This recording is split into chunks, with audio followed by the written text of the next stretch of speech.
Military cooperation with Russia is always important, and it has become crucial last month as we see a growing number of attempts by Iran to use Syrian territory to attack us, or to deploy missiles there, which is a threat for us.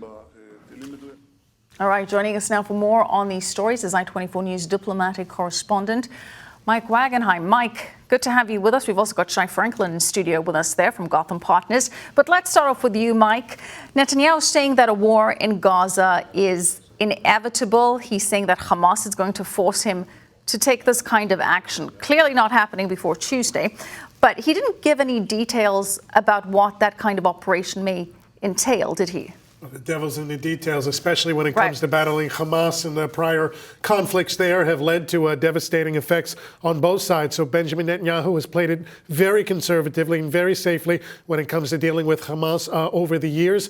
Could it involve an air attack? Certainly so, but Israel and the international media and the international community will always get blamed for any sort of damage or death done within Gaza to civilians. It's very difficult to avoid those casualties because Hamas stores their weapons and fires their weapons from civilian areas. So Israel is always reluctant and takes that into consideration. When you talk about a ground game, then you're really putting the lives of IDF soldiers at risk going into the ground in Gaza. So there are very few good options. If there were good options, this would have been solved a long time ago. And Shai, we're not hearing anything differently from Netanyahu's opponents and how they would handle Gaza. They have a lot of criticism for him, but no specifics on any kind of different approach. It's easy for them to call on Netanyahu to do more and to escalate militarily, especially leading up to the election. I think that at this point, though, Netanyahu is also posturing himself. He's trying to inoculate himself a little bit against the possible criticism. And let's not forget that Benny Gantz, the opposition leader, has already been read in on security briefings for the last several weeks. So he probably understands, and it's publicized that he's getting these briefings. So he's in a position where he can't call too loudly. And now Netanyahu is saying he'll do it. He's also said he'll annex the West Bank or parts of the West Bank. He's saying it. That doesn't mean he's going to do it. And I think Hamas also wants to be careful. He may be trying to raise the stakes a little bit to get more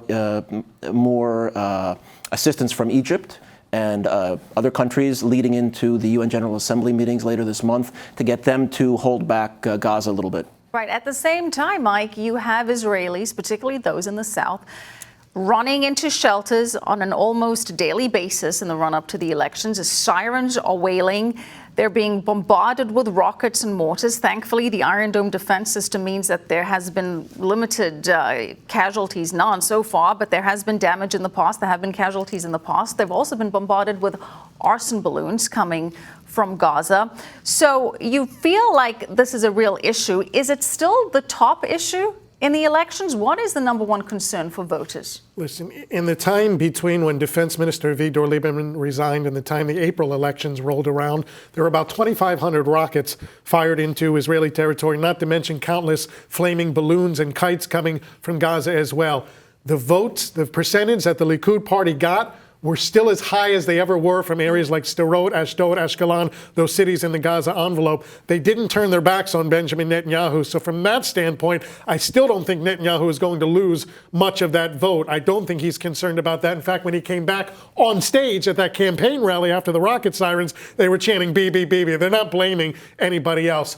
I don't think he's going to lose any votes. I think others within other areas, maybe the north, maybe other areas in the periphery, may take a look at what's going on in the south. They may be worried more about what's happening in the north, and they may be looking at some other options. But he has that southern vote locked in and has for a long, long time. Mike, what would you say is the top issue for voters this election? You know, it seems to be gearing away, ironically, from security, which has been the biggest issue for such a long time. And we're looking at other issues like religion and state. This has been the centerpiece of the campaign for almost every single party. And it's what led to the downfall of the last government and previous governments as well.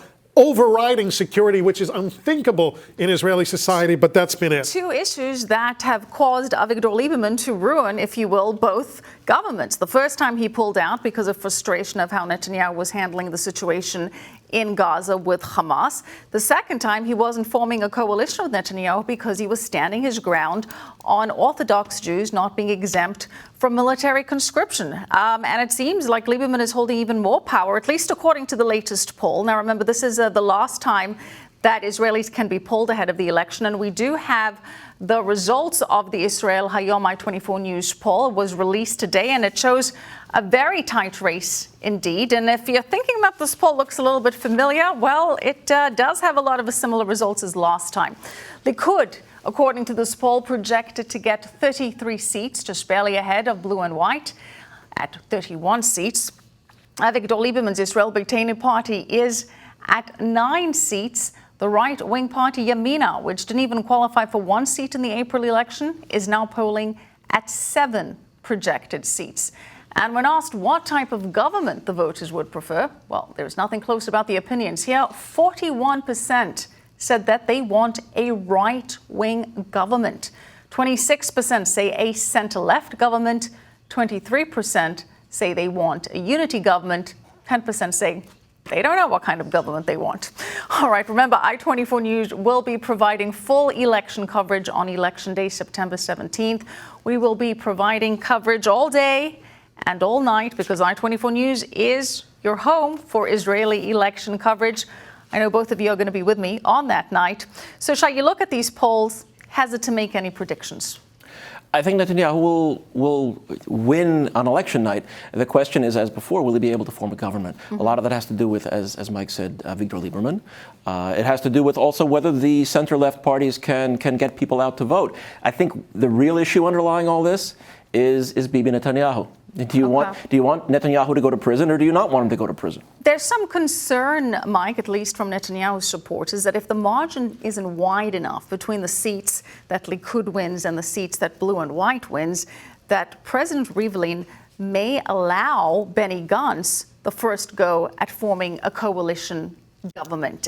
How big does that margin need to be? Explain how that process would work. I think it's very unlikely, first off, that if Likud gets more votes and more seats than Blue and White, that Rivlin would go to Gantz first. If they're an exact tie, Likud is safe.